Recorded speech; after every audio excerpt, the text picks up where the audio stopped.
Everything you see feels real, solid, stable, obvious. You trust it, without question, because you've never experienced anything else. But here's the problem. What you are seeing right now is not reality, not directly, not objectively, not even close. What you're experiencing is a controlled hallucination, generated, constructed, and continuously updated by your brain in real time. You're not seeing the world, you're seeing a model of it, a prediction, a simulation, built from fragments of sensory data and filled in by your mind, because your brain cannot process reality as it is. There's too much information, too much detail, too much uncertainty, so it simplifies, it filters, it predicts, and then it shows you something that feels complete, even when it's not. Your eyes don't see the world, they collect light. Your ears don't hear reality, they detect vibration. Your body doesn't experience truth, it receives signals, raw data, incomplete, fragmented. And then your brain takes that data and builds a story, a coherent experience, a version of reality that feels stable, predictable, safe, because stability is more important than accuracy. Your brain does not care about truth, it cares about survival, and survival depends on speed, prediction, efficiency, not precision. So instead of waiting for reality to happen, your brain guesses what will happen, based on the past, based on patterns, based on what it has seen before, and then it shows you that guess, as if it's happening right now. That's why you don't see reality, you see expectation. Your brain is constantly asking, what is most likely happening here? And then it fills in the gaps, before you even realize it, before you even think, before awareness begins. This is why two people can look at the same situation and experience completely different things, because they are not seeing the same world. They are seeing different predictions, different internal models, different hallucinations. All of them feel real. All of them feel true, but none of them are objective, because reality is not what reaches your eyes. It's what your brain constructs after. That construction happens so fast, so smoothly, you never notice it. You never question it, because there is no gap. No delay you can feel, no moment where you say, wait, is this real? It just appears, complete, finished, convincing. That's the illusion, a seamless experience, built on incomplete data, filled with assumptions, and stabilized by repetition. Every time your brain predicts something correctly, it strengthens that model. It becomes more confident, more efficient, more automatic. And over time, you stop seeing new information. You start seeing patterns, familiar shapes, familiar meanings, familiar interpretations. Because your brain prefers what it already knows. It avoids uncertainty. It avoids ambiguity. It avoids anything that doesn't fit the model, so it filters it out, deletes it, distorts it, or ignores it completely. And you don't even realize it, because you never see what was removed. You only see what remains. That's your reality. Not everything that exists. Only what your brain allows. That's why your world feels consistent, predictable, stable. But that stability is artificial.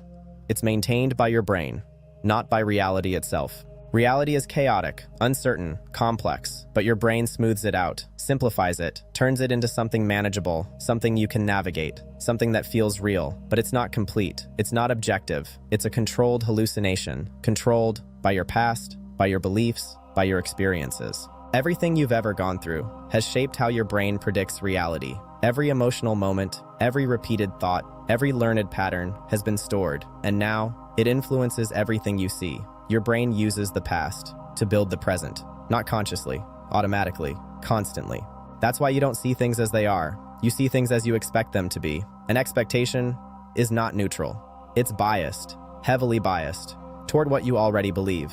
If you believe something is dangerous, your brain will make it feel dangerous. If you believe something is difficult, your brain will make it feel difficult. If you believe something is impossible, your brain will not even show it as an option because it doesn't match the model, and anything that doesn't match gets filtered out. That's how powerful this system is. It doesn't just interpret reality, it shapes it. It decides what enters your awareness, what gets ignored, what gets amplified, and what gets erased. You think you're exploring the world, but you're exploring your model of it. A limited version, a filtered version, a constructed version, and that version feels real because it's all you've ever known. You've never experienced raw reality, only processed reality, edited reality, simulated reality.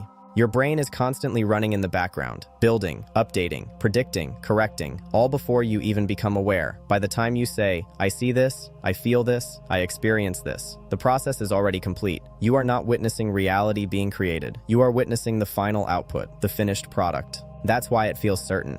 Because the uncertainty was removed, the gaps were filled, the noise was filtered, and what remains feels solid, even when it's not, even when it's incomplete, even when it's wrong. Your brain prefers a stable illusion over unstable truth because instability feels like danger, and danger must be avoided. So your brain protects the model at all costs. It resists anything that challenges it. It rejects anything that contradicts it. It defends what it already believes because changing the model requires energy, effort, uncertainty, and your brain doesn't like that, so it stays consistent, even when it limits you, even when it traps you, even when it keeps you stuck in the same patterns, because the model becomes your reality, and your reality becomes your life. That's the hidden system. You're not reacting to the world, you're reacting to your interpretation of it, a version created by your brain, based on the past, maintained in the present, and projected into the future. And until you see that, you will keep believing that what you see is what is. But it's not. It's what your brain decided to show you. And the moment you realize that, something shifts. Not outside, inside. Because now, you start to question. You start to notice. You start to see the cracks, the inconsistencies, the moments where reality doesn't feel as solid as it used to. And that's where everything begins. Not when reality changes, but when your perception of it does. Because once you understand that you are living inside a controlled hallucination, you stop trusting it blindly. You start observing it. You start separating yourself from it. And in that separation, something new appears. Awareness. Not of the world, but of the system creating your experience of it. And that is where real change starts. What you call reality is not something you receive. It's something your brain predicts. Before anything reaches your awareness, your brain has already made a decision, a prediction, about what is happening, about what will happen next. And that prediction is what you experience as reality. Because once you understand that you are living inside a controlled hallucination, you stop trusting it blindly. You start observing it. You start separating yourself from it. And in that separation, something new appears. Awareness.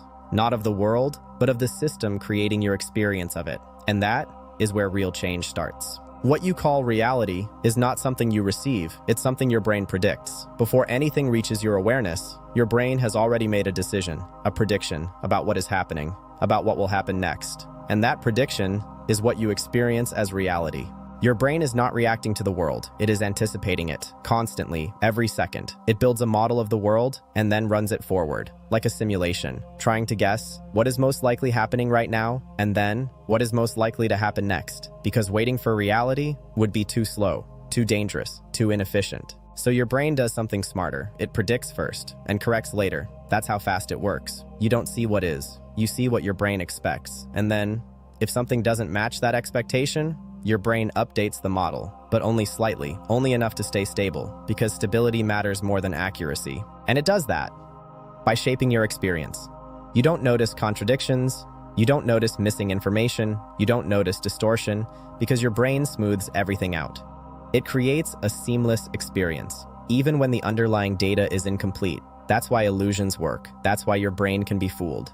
Because it's not built to see everything, it's built to guess what matters and ignore the rest. Your brain fills in gaps constantly, blind spots in your vision, missing details in sound, incomplete patterns. It completes them automatically, without asking, without checking. And the result feels real because the process is hidden. You never see the construction, only the final image.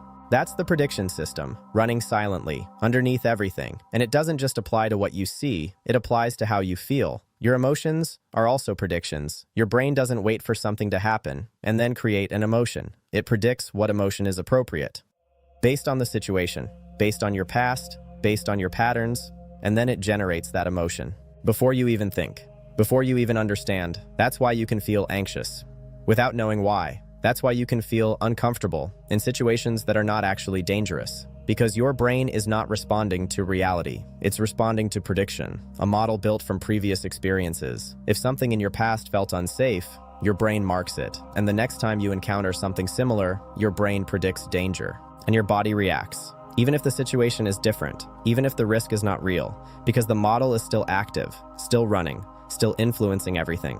That's how trauma works. That's how habits form. That's how identity is built, not from truth, from repetition, from patterns. From predictions reinforced over time. Every time your brain predicts something correctly, it strengthens that pathway, that belief, that interpretation. And over time, it becomes automatic, dominant, invisible. You stop questioning it. You stop noticing it because it feels obvious. It feels like this is just how things are. But it's not. It's how your brain expects things to be. And expectation becomes perception. That's the loop. Prediction, perception, confirmation, stronger prediction. Again, and again, and again, until the model becomes reality, your reality, not the world, your version of it. That's why change feels difficult, because you're not just changing behavior, you're challenging predictions.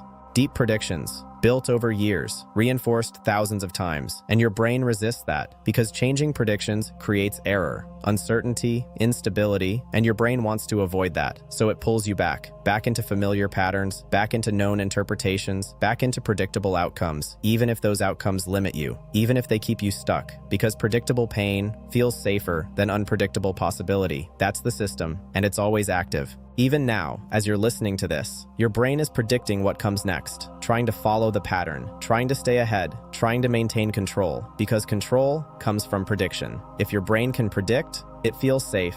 If it can't, it feels threatened. That's why uncertainty feels uncomfortable. That's why new situations feel stressful. That's why growth feels difficult, because growth means breaking predictions. It means stepping into the unknown, where your brain has no model, no certainty, no control. And your brain reacts to that with resistance, with hesitation, with doubt, not because it's wrong, but because it's protecting you from what it doesn't understand. That's why people don't change, not because they don't want to, but because their brain keeps pulling them back into the known, back into the predictable, back into the model, and they follow it without realizing, because it feels like them. It feels like my thoughts, my feelings, my decisions. But it's not. It's the prediction system running automatically, and the more you follow it, the stronger it becomes. The more you question it, the weaker it gets. That's where awareness comes in. The moment you notice, this is a prediction, this is not reality, this is my brain trying to stay safe, something shifts. You create distance between you and the system. And in that distance, you gain something new. Freedom. Not complete, not instant, but real. Because now, you don't have to follow every prediction. You don't have to believe every thought. You don't have to react to every emotion. You can observe them, see them, question them, and that changes everything. Because now, you are not fully controlled. You are not fully inside the simulation. You are aware of it. And awareness disrupts prediction. It introduces uncertainty into a system that depends on certainty. And that's powerful, because the moment the system is disrupted, it has to update. It has to adapt. It has to change. And that's where growth begins. Not by forcing new outcomes, but by breaking old predictions, by stepping outside the model, by allowing uncertainty, by tolerating discomfort. Because discomfort is not danger, it's just prediction error. Your brain telling you, this is not what I expected. And instead of escaping it, you stay, you observe, you let it exist without reacting. And in that moment, you teach your brain something new. This is safe. This is possible. This is not dangerous. And slowly, the model updates, the predictions change, the perception shifts, and your reality begins to transform. Not because the world changed, because the system predicting it did. That's the truth. You are not experiencing reality. You are experiencing a prediction. And the moment you understand that, you stop being controlled by it and start reshaping it. Now you see it, not fully, not completely, but enough. Enough to feel something is off. Enough to question what you used to trust. Because once you realize that what you experience is constructed, something inside you shifts. Quietly, deeply, irreversibly. You start to notice things you didn't notice before. The delay between impulse and action. The moment a thought appears without you choosing it. The way emotions rise before you understand them. The way your mind jumps, fills gaps, creates meaning. Automatically. And for the first time, you don't fully trust it. That's the beginning. Not of control, of awareness, because control is not where you think it is. It's not in forcing your thoughts. It's not in suppressing your emotions. It's not in trying to be better. Control begins when you stop identifying with the system, when you stop saying, this is me, and start seeing, this is happening. That shift changes everything, because now you are no longer fully inside the experience. You are observing it, and observation creates distance. Distance from the thought, distance from the emotion, distance from the automatic reaction, and in that distance, something new appears. Choice. Not the illusion of choice you had before. Not the one created after the decision. Real choice. Small, fragile, but real. The ability to pause, The ability to not follow, the ability to let a thought exist without becoming it, the ability to feel something without reacting to it. That's where freedom begins. Not outside, inside, because the system controlling you depends on speed, instant reaction, automatic response, no gap, no space, but the moment you slow down, even slightly, you break the flow. You interrupt the pattern, you introduce uncertainty into a system that depends on certainty. And that's powerful, because now the system has to adapt. It has to update, it has to change. But here's the part no one tells you. That moment, that space, that awareness is uncomfortable, deeply uncomfortable, because for the first time, you're not protected by the illusion. You're not fully absorbed in the simulation. You see it. And seeing it means you also see the uncertainty, the instability, the fact that what you trusted was never solid, that your thoughts are not fully yours, that your emotions are not always truth, that your identity is not fixed. It's constructed, flexible, changeable, and that realization feels like losing ground, like something is slipping, because your brain tries to pull you back into the model, back into certainty, back into familiar patterns. It says, stop thinking about this. This is too much. Just go back to normal. Because normal is predictable, and predictable feels safe. But now, you can't fully go back, because once you see the system, you can't unsee it. You can ignore it. You can distract yourself. You can fall back into patterns. But something will always remain, a subtle awareness, a quiet voice, a recognition that this is not all there is. And that changes how you move, how you think, how you react. Because now, every time a thought appears, you can question it. Every time an emotion rises, you can observe it. Every time a reaction starts, you can pause. And that pause is everything. Because that pause is where the pattern breaks. Not completely, not instantly, but enough. Enough to weaken it, enough to create change, enough to shift direction. Because you don't break the system by fighting it. You break it by seeing it clearly, by not feeding it, by not automatically following it. And slowly, moment by moment, the system loses control, not because it disappears, but because you are no longer fully inside it. You are aware of it. And awareness is something the system cannot fully control. That's your leverage. That's your power. Not over the world, over your experience of it. And when that shifts, everything shifts. Because your reality is not what happens. It's how your brain predicts what happens. And when the predictions change, the experience changes. And when the experience changes, your life changes. Not because the external world is different, because you are no longer trapped in the same interpretation. That's the exit, not from reality, from the illusion of it, from the automatic system, from the uncontrolled hallucination. And here's the truth most people never face. You will always experience a constructed reality. That doesn't stop. Your brain will always predict, always filter, always simulate. But now, you know. Now you see. Now you are not completely controlled by it. And that changes everything, because there's a difference between being inside a system and being aware of it. One is unconscious, automatic, limited. The other is conscious, flexible, expanding. And once you cross that line, even slightly, you are no longer the same. You can still follow patterns, but you're not blind to them. You can still react, but you see it happening. You can still feel, but you don't get lost in it. That's the shift. From being the experience to observing the experience. From being controlled to becoming aware. And that awareness is the closest thing to freedom you have, because the system may still run, but it no longer owns you. And now, you have a choice. Not to escape the simulation, but to navigate it differently, to see through it, to question it, to reshape it. And that's where everything changes. Not when the world becomes different, but when you realize you were never seeing it as it was. You were seeing what your brain created. And now, you're awake enough to see the difference. That's the difference. You were never seeing the world as it was. You were seeing what your brain created. And now, you're awake enough to see the difference.